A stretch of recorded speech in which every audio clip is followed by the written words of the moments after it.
दोस्तों, आषाढ़ महीने का प्रदोष व्रत मतलब भगवान शिव जी का सबसे प्रिय दिन है। तो भाई, इस दिन की महत्वता बहुत ही ज्यादा बढ़ जाती है। और दोस्तों, इसी दिन किया जाने वाला पंडित जी द्वारा बताया गया 5 कनेर के फूल वाले उपाय भी है, जो कि दोस्तों बहुत सारे लोग पहले कर चुके हैं, पर कुछ समय से यह वाला उपाय लोग भूल चुके हैं। क्योंकि दोस्तों, इस उपाय को हमने आपको बहुत दिनों से नहीं बताया है। पर दोस्तों, उपाय जो भी होता है वो हमेशा काम करता है। जो भी व्यक्ति उस उपाय को पूरे मन और विश्वास से करता है, भाई, उसके लिए वह उपाय जरूर काम करता है। तो दोस्तों, प्रदोष व्रत के दिन आप लोगों को ये 5 कनेर के फूल वाले उपाय जरूर करना चाहिए। पर दोस्तों, ये 5 कनेर के फूल वाले उपाय हमें क्यों करना चाहिए, इससे हमारा क्या फायदा होगा, तो देखो हम आपको यहाँ पर बता दें। प्रदोष व्रत का दिन सबसे पहली चीज भगवान शिव जी को बहुत ज्यादा प्रिय होता है। उसकी बहुत ही बड़ी और विशेष महत्वता होती है। उस दिन आप यह समझ सकते हो कि उस दिन आप भगवान शिव जी को बहुत आसानी से प्रसन्न कर सकते हो। अब प्रसन्न कैसे करोगे, उसके लिए आपको कुछ ना कुछ तो करना पड़ेगा। तो उसी में से दोस्तों एक उपाय है जो कि 5 कनेर के फूल वाले उपाय है। दोस्तों, 5 कनेर के फूल वाले उपाय हम जब करते हैं, जब हमारी किसी भी प्रकार की कोई मनोकामना होती है जो कि लंबे समय से पूर्ण नहीं हो रही होती है और उससे हमें पूर्ण करना होता है। अगर आप लोग भी इस उपाय को प्रदोष व्रत के दिन करना चाहते हैं, तो आप इस उपाय को पहले अच्छे से समझ लेना, सुन लेना, उसके बाद करना। आपको इस उपाय का फल जरूर मिलेगा। और इस उपाय को करने से आपके घर में चाहे किसी भी प्रकार की दुख और समस्या क्यों ना चल रही हो, आपको उसका कारण भी नहीं पता है कि भाई यह समस्या किस कारण से चल रही है। उसका कुछ भी कारण हो सकता है, जैसे पितृदोष हो सकता है या किसी भी तरह का मंगल दोष भी हो सकता है, और भी बहुत तरह के दोष होते हैं, कुछ भी हो सकता है। पर आपको इस उपाय को करने के लिए अपने दोष को पता लगाने की भी जरूरत नहीं है। प्रदोष व्रत के दिन इस 5 कनेर के फूल वाले उपाय को आप लोगों को कर लेना है। दोस्तों, अब हम समझते हैं इस वाले उपाय को हमें करना किस समय है। तो सबसे पहली बात दोस्तों, हम समझते हैं कि ये 5 कनेर के फूल वाला उपाय करना किसको है। तो देखिए, यहां पर सीधी सी बात है कि ये 5 कनेर के फूल वाला जो उपाय है, ये किस लिए किया जा रहा है।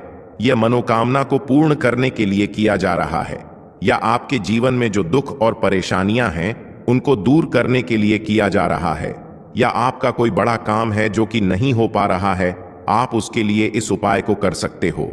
तो सीधी सी बात यह है कि आप अपनी किसी भी प्रकार की मनोकामना के लिए इस वाले उपाय को कर सकते हो। तो यह उपाय वह व्यक्ति कर सकता है जिस व्यक्ति को अपनी किसी भी प्रकार की मनोकामना भगवान शिव जी से पूर्ण करवानी हो। और अगर कोई भी माताएं बहनें जो है अपने घर की सुख और शांति के लिए, घर में धन समृद्धि को बढ़ाने के लिए वाला उपाय करना चाहती हैं, तो घर की जो बड़ी माताएं बहनें होंगी वह इस 5 कनेर के फूल वाले उपाय को विशेष रूप से करें। क्योंकि माताएं बहनें घर की लक्ष्मी होती हैं, और जब घर की लक्ष्मी कोई विशेष उपाय करती है तो उसका फल ही बहुत जल्दी मिल जाता है और बहुत बड़ा होकर मिलता है। अन्यथा इस उपाय को कोई भी व्यक्ति कर सकता है, चाहे वह बड़ा हो, चाहे वो छोटा हो, चाहे वह बच्चा हो। जिस व्यक्ति को ये 5 कनेर के फूल वाला उपाय समझ आ गया, वह व्यक्ति इस 5 कनेर के फूल वाले उपाय को प्रदोष व्रत के दिन जरूर करें, क्योंकि उसको इस उपाय को फल बहुत ही जल्दी मिल जाएगा। क्योंकि प्रदोष व्रत के दिन भगवान शिव जी बहुत आसानी से प्रसन्न हो जाते हैं। तो आइए अब हम समझते हैं कि इस 5 कनेर के फूल वाले उपाय को आपको करना कैसे है, और इस उपाय को करने का जो समय है वो क्या है। तो देखिए, इस प्रदोष व्रत के दिन किए जाने वाले ये 5 कनेर के फूल वाला जो उपाय है, यह मुख्य रूप से सुबह के समय होगा। किस समय होगा? सुबह के समय होगा। आपको कोशिश यही करनी है कि सुबह के समय हम इस 5 कनेर के फूल वाले उपाय को कर लें। पर किसी कारणवश अगर आप सुबह इस उपाय को न कर पाओ, आपको कहीं काम से जाना हो या किसी और काम की वजह से आप उपाय को न कर पाओ, तो आपके पास फिर दूसरा मौका रहेगा जो कि शाम के समय का रहेगा, प्रदोष काल का रहेगा। अब भाई, प्रदोष काल का समय भी एक बहुत ही लोगों के मन में प्रश्न बन जाता है कि भाई यह समय होता कब है, कितने बजे से लेकर कितने बजे के का यह समय होता है, ताकि हमें उपाय के लिए जो है करने का समय पता लग जाए।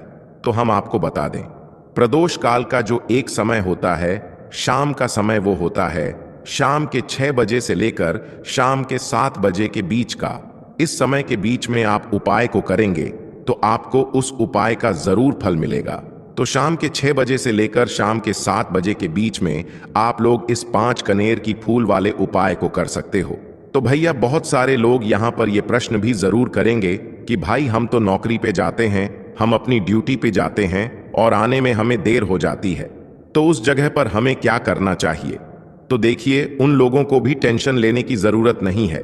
अगर आप लोग इस उपाय को शाम के समय प्रदोष काल में कर रहे हैं और अगर आप आने में देरी भी हो जाती है, आपको आने में 7 बजे तक आप नहीं पहुंच पाते हो, तो भाई आप 7 या रात 8 बजे तक भी अगर उपाय को करोगे तो भी चल जाएगा। और अगर इससे भी थोड़ा देर हो जाती तो भी आप उपाय को कर सकते हो, क्योंकि प्रदोष व्रत का दिन है, यह दिन बहुत ही कम आता है पूरे साल भर में। इसलिए जब आपको मौका मिल जाए, जब आप इस उपाय को जरूर कर लेना। कोई भी उपाय हो आप कभी भी कर सकते हो प्रदोष व्रत के दिन। बस कोशिश करना कि समय के थोड़ा अंतर्गत ही कर लो, पर किसी कारणवश अगर ना कर पाओ तो फिर आप थोड़ा देरी से भी कर सकते हो। आपको उपाय का फल जरूर मिलेगा, क्योंकि भगवान शिव विजन बहुत ज्यादा प्रसन्न होते हैं सभी भक्त गणों से जो उनको प्रसन्न करते हैं। तो अब हम यहाँ पर समझते हैं कि आपको उपाय कैसे करना है। सबसे पहली चीज दोस्तों, ये जो उपाय है ये 5 कनेर के फूल वाला उपाय है। तो सीधी सी बात है, इस उपाय में हमें 5 कनेर के फूल तो लेने ही लेने पड़ेंगे। अब यहाँ पर एक सबसे बड़ी गलती होती है जो कि आप उपाय में करते हो और आपको पता भी नहीं लगता है, जो कि हम आपको बताते हैं। देखिए, जो आप 5 कनेर के फूल लेकर आओगे, सबसे पहले तो कनेर का फूल आप लोगों को पता होगा कि कैसा होता है। हम आपको जब भी बता देते हैं, कनेर के फूल वो होते हैं जो कि पीले कलर के होते हैं, लंबे लंबे से होते हैं। आप लोगों ने देखे भी होंगे, आप लोगों ने जो थंबनेल में फूल देखा हुआ था वही कनेर का फूल होता है। तो आप लोगों को वैसे ही 5 कनेर के फूल लेकर आने हैं। ये कनेर के फूल आप लोगों को बहुत आसानी से मिल जाते हैं, बस आपको इसका पेड़ ढूंढना होता है और बहुत सारे फूल उसमें लगे हुए होते हैं, कुछ भी कमी नहीं होती है। बस दोस्तों, आपको यहाँ पर ध्यान इस बात का रखना है कि अगर ये 5 कनेर के फूल जो है, कनेर के फूल का पेड़ जो है कहीं बाहर लगा हुआ है, वो किसी के अंडर में नहीं लगा हुआ है, किसी का वो पेड़ नहीं है, तो आप बिना पूछे जो है वह कनेर के फूल तोड़कर ला सकते हो। पर अगर कोई सा कनेर का पेड़ किसी के घर के अंदर लगा हुआ है और आपको वह कनेर के फूल उसके घर के अंदर से चाहिए, तो भाई उससे पहले पूछना कि भाई हम जो है आपके पेड़ में से 5 कनेर के फूल ले लें या कनेर के फूल ले लें। भाई पहले उससे पूछना, क्योंकि ये वाले जो 5 कनेर के फूल आप लोग ले रहे हो ये उपाय के लिए ले रहे हो, और भगवान शिव जी को उपाय जब हम करते हैं तो भाई पूर्ण रूप से जो है हम पूरे विधि विधान से करते हैं। तो इसलिए अगर आप किसी के घर में के अंदर जो पेड़ लगा हुआ है कनेर का, उस पेड़ से अगर ये फूल ले रहे हो, तो भाई पहले उस घर के मुखिया से पूछ लेना कि हम आपके पेड़ से कनेर के फूल ले लें। अगर वो हाँ कह देता है तो भाई उसके बाद आप उसके पेड़ से 5 कनेर के फूल ले लेना। अगर कोई कनेर का पेड़ जो है ऐसे ही बाहर लगा हुआ है, खुले में लगा हुआ है, उस पर किसी का भी कब्जा नहीं है, तो वो आप जो है बिना पूछे भी उस पेड़ में से तोड़ सकते हो। पर किसी के घर के अंदर लगा हुआ है तो उससे सकर ही 5 कनेर के फूल उसके पेड़ में से लेना। अब आपके पास 5 कनेर के फूल भी आ चुके हैं। अब दोस्तों, कनेर के फूल के साथ में क्या हमें सीधा उपाय करना है या कुछ सामग्री भी लेकर जाना है? तो देखो, कोई भी उपाय जब हम करते हैं तो सीधा हम उपाय जाकर नहीं करते हैं, उससे पहले हम भगवान शिव जी की पूजन अर्चना भी करते हैं। तो देखो, अगर यह उपाय आप सुबह के समय कर रहे हो, प्रातः काल कर रहे हो, तो आप लोगों को अपने साथ में कम से कम 1 लोटा जल तो जरूर लेकर जाना ही जाना है। प्रदोष व्रत का दिन रहेगा, वैसे ही माताएं बहनें अपनी पूजन सामग्री लेकर जाएंगी, तो उन लोगों के लिए कोई दिक्कत नहीं है जो प्रतिदिन शिव जी के मंदिर जाते हैं या प्रदोष व्रत के दिन अपनी पूरी पूजन सामग्री लेकर जाएंगे। भाई वो वैसे के वैसे ही लेकर जाएं, ये बात उनके लिए है जो कुछ भी लेकर नहीं जाएंगे। भाई वो बस 1 लोटा जल तो जरूर लेकर जाएं, अगर वह इस उपाय को 5 कनेर के फूल वाले उपाय को कर रहे हैं। उसी के बाद में दोस्तों शाम के समय की बात करें, तो भाई शाम के समय अगर आप लोग इस 5 कनेर के फूल वाले उपाय को कर रहे हो, तो अपने साथ में एक गोल बाती का घी का दीपक जरूर लेकर जाना। जो घी का दीपक लोगे वो आटे का होना चाहिए। आटे का होने के साथ में उसके अंदर गोल बाती रखा आएगी। वो गोल बाती आप अपने हाथों से बनाओगे तो ज्यादा बेहतर होगा। साथ ही में उस दीपक के अंदर जो मतलब चीज डलेगी वो डालेगी शुद्ध देसी गाय का घी। उसके अंदर शुद्ध देसी गाय का घी ही डालना, ना भैंस का डालना, ना मिलावटी बाजार का घी डालना। इस बात का भी आप लोग ध्यान रखना। अगर आपको उपाय का पूर्ण फल चाहिए तो भाई करना क्या है, देखो सुबह अगर उपाय कर रहे हो ना, तो अगर 12 बजे तक भी उपाय करोगे तो भी कोई दिक्कत वाली बात नहीं है, कर सकते हो। प्रदोष व्रत का दिन बार बार नहीं आता है, आपको पहुंचना है। सबसे पहले तो अपने घर के पास में जो शिव मंदिर हो, शिवालय हो, जहां पर शिवलिंग विराजित हो, वहां पर आप लोगों को पहुंच जाना है। अब वहां पर पहुंच करके सीधा हमें जाकर उपाय करने लग जाना है। नहीं, आपको पहले अपना शिव जी के मंदिर के अंदर प्रवेश करना है, भगवान शिव जी के दर्शन करना है। पहले आपको अपनी अपनी पूजन अर्चना करनी है। जैसे कि एक लोटा जल जो लेकर गए हैं भाई, वो एक लोटा जल चढ़ा दें। इसके अलावा जो भी पूजन सामग्री है, आपकी फूल, धतूरा, गुलाल, अबीर, गुलाल, जो भी चीजें हैं, चंदन वगैरह, उन सारी चीजों से आप पूजन अर्चना कर सकते हो। पर जो उपाय के 5 कनेर के फूल हैं वो आप अलग ही रखना, वो उपाय के समय ही हमें निकालने हैं। तो पहले आप अपनी पूजन अर्चना कर लेना। जैसे आप मंगलवार के दिन करते हो, मंगलवार के अष्टम के दिन करते हो, वैसे आप अपनी पूजन अर्चना कर लेना। इसी तरीके से शाम के समय है, शाम के समय जब आप अपने घर के पास में जो शिव मंदिर हो वहां पर पहुंचो, तो पहुंचने के बाद आप पहले अपना वह घी का दीपक जलाना। अब घी का दीपक जलाने में भी इस बात का ध्यान रखना, इस घी के दीपक को आपको अपने घर से जलाकर नहीं लेकर जाना है और मंदिर में जाकर भी जलाना है। और मंदिर में जाकर जलाओ तो उसे अपनी माचिस से ही जलाना है। अपने घर से इस दीपक को जलाने के लिए अपनी माचिस लेकर आना। अगर आपने मंदिर में किसी और की माचिस ले ली इस दीपक को जलाने के लिए, अगर आप शाम के समय इस वाले उपाय को कर रहे हो, तो भाई इस उपाय को करने का फल जो है उस व्यक्ति को भी मिल जाएगा जिस व्यक्ति की आपने माचिस ली होगी। इसलिए आप अपने घर से अपनी ही माचिस लेकर जाएं। उसके बाद में दोस्तों, आप लोगों को एक बात का और ध्यान रखना है कि जब आप उस दीपक को जला दो, जलाने के बाद उस दीपक से आप चाहो तो आरती भी उतार सकते हो, अन्यथा कोई दिक्कत वाली बात नहीं है।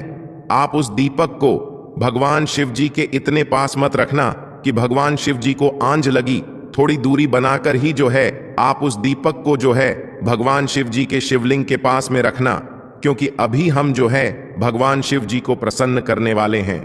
तो इसलिए जो है भगवान शिव जी को आंस ना लगे, इतनी दूरी बनाकर आप उस दीपक को रख दीजिएगा। जैसे ही आपकी पूजन अर्चना हो जाती है, आप जल चढ़ा देते हैं। सुबह के समय गए तो जल चढ़ा देते हैं, पूजन अर्चना हो जाती है। फिर आप उसके बाद में भगवान शिव जी की शिवलिंग के पास में कहीं पर भी बैठ जाइए, सामने बैठ जाइए या आसपास बैठ जाइए। उसी तरीके से शाम के समय है, दीपक जैसे ही लग जाए तो भाई आप अपना उपाय को यहाँ पर कर सकते हैं। और उपाय को करने से पहले आप अपने वह 5 कनेर के फूल निकाल लीजिए, क्योंकि अब हम यहाँ पर उपाय को करने वाले हैं। उपाय को करने के लिए आप शिवलिंग के सामने भी बैठ सकते हैं, आसपास भी बैठ सकते हैं, कोई दिक्कत वाली बात नहीं है। अब हमारे पास 5 कनेर के फूल हैं, तो सीधी सी बात है कि इन 5 कनेर के फूलों को हमें 5 अलग अलग जगहों पर यहाँ पर चढ़ाने हैं। अब वो 5 अलग अलग जगह कौन सी हैं वो हम आपको बताते हैं। देखिए, 5 अपने कनेर के फूल आप अपने सामने निकाल कर रख लीजिए। अब 5 कनेर के फूल में से सबसे पहला वाला कनेर का फूल आप लोग उठाइए और पहले वाले कनेर के फूल आपको कहां पर चढ़ाना है वो आपको चढ़ाना है भगवान शिव जी की शिवलिंग के ऊपर। जो गणेश जी वाला स्थान होता है वहां पर अब भगवान शिव जी के शिवलिंग के ऊपर गणेश जी वाला स्थान कहां पर होता है? भगवान शिव जी की शिवलिंग होती है, शिवलिंग की जलाधारी होती है। जलाधारी का जो राइट हैंड साइड होगा, मतलब शिवलिंग की तरफ से खड़े होकर देखना कि भगवान शिव जी का सीधा हाथ कौन सा है, राइट हैंड साइड कौन सा है। उस राइट हैंड साइड पर आपको ये पहले नंबर का कनेर का फूल समर्पित करना है और जो फूल का खिला हुआ भाग होगा ना, वो शिवलिंग की तरफ करके ही आप लोग जो है इस पहले नंबर के फूल को भगवान गणेश जी वाले स्थान पर समर्पित करना, जलाधारी के राइट हैंड साइड पर। अब दोस्तों निकाल लेना अपना दूसरे नंबर का कनेर का फूल। अब दूसरे नंबर के कनेर के फूल को आपको कहां पर समर्पित करना है या आपको समर्पित करना है? भगवान कार्तिकेय जी वाले स्थान पर। अब गणेश जी वाला स्थान राइट हैंड साइड पर होता है, तो कार्तिकेय जी वाला स्थान लेफ्ट हैंड साइड पे होता है, जलाधारी के ऊपर है। तो जलाधारी के ऊपर जो लेफ्ट हैंड साइड का जो हिस्सा है वहां पर कार्तिकी जी के स्थान है। तो इस दूसरे नंबर के फूल को आप वहां मतलब वहां पर समर्पित कर देना और भगवान से प्रार्थना कर लेना, और फूल का खिला हुआ भाग शिवलिंग की तरफ ही होना चाहिए। अब बात आती है तीसरे कनेर के फूल की। तो तीसरे कनेर के फूल को भी आपको लेना है, और इस तीसरे कनेर के फूल को आपको माता अशोक चंद्र जी वाले स्थान पर समर्पित करना है। अब ये माता अशोक चंद्र जी का स्थान कहां पर होता है दोस्तों? ये जो स्थान होता है ये जलाधारी के बिल्कुल बीचों बीच में होता है। आपने पहला फूल भगवान गणेश जी वाले स्थान पर चढ़ाया, दूसरा फूल कार्तिकी जी वाले स्थान पर चढ़ाया। अब ये तीसरा फूल जो है इन दोनों फूलों के बीचों बीच चढ़ेगा, मतलब जहां पर माता अशोक सुंदर जी का स्थान होता है, खिला हुआ भाग शिवलिंग की तरफ करके ही जो है इस तीसरे नंबर के फूल को आप समर्पित कर देना माता असक चंदी वाले स्थान पर। अब बात आती है चौथे नंबर के फूल की। तो दोस्तों जो चौथे नंबर का फूल होगा ये आप लोगों को कहां पर समर्पित करना है? ये आप लोगों को समर्पित करना है भगवान शिव जी की शिवलिंग के ऊपर जो एक पात्र टंगा हुआ होता है जिससे बूंद बूंद करके जल टपकता है, जिसके अंदर शिव जी की 5 बेटियों का स्थान होता है, जया विष हरा शामली बारी दौतली और देव। उस पात्र के अंदर जो है आप लोगों को क्या करना है? ये चौथे नंबर के फूल को समर्पित करना है। अगर किसी कारणवश आपका वह पात्र जो है शिवलिंग के ऊपर जो पात्र टंग हुआ होता है जिससे बूंद बूंद करके जल टपकता है वह पात्र उपस्थित ना हो, तो वह आपको क्या करना है कि शिव जी की 5 बेटियों का नाम लेकर जया विष हरा शामली बारी दौतली और देव का नाम लेकर जो है इस चौथे नंबर के फूल को आपको जलाधारी के ऊपर ही कटी शिवलिंग का जो कटी भाग होता है, मतलब जलाधारी के ऊपर ही जो भाग होता है वहां पर समर्पित कर देना इस चौथे नंबर के फूल को। उसके बाद में दोस्तों बात करते हैं आखिरी नंबर के 5वें नंबर के फूल को, जो कि आखिरी फूल है हमारा। इस 5वें नंबर के फूल को आपको क्या करना है? अगर आपके मतलब जिस मंदिर में आप गए हो वहां पर अगर त्रिशूल लगा हुआ है तो भाई त्रिशूल का एक मध्य भाग होगा जहां से वो त्रिशूल के तीनों भाग निकले हुए होंगे, तो आपको वो त्रिशूल का एक मध्य भाग देख लेना है। उस मध्य भाग पर आपको इस 5वें नंबर के कनेर के फूल को छुआ है, स्पर्श कराना है, और स्पर्श कराने के बाद इस 5वें नंबर के फूल को आपको क्या करना है? भगवान शिव जी की शिवलिंग के ऊपर समर्पित कर देना है। अब दोस्तों अगर वह मतलब जो है त्रिशूल ना भी हो आपके मंदिर में उपस्थित, तो आप सीधा सीधा ये जो 5वें नंबर का कनेर का फूल है या भगवान शिव जी की शिवलिंग के ऊपर समर्पित कर देना। बस ध्यान इस बात का रखना कि जो खिला हुआ भाग है फूल का वो सामने की तरफ होना चाहिए, जलाधारी की तरफ होना चाहिए, और डंडी का जो भाग है वो शिवलिंग के पीछे की तरफ होना चाहिए फूल की।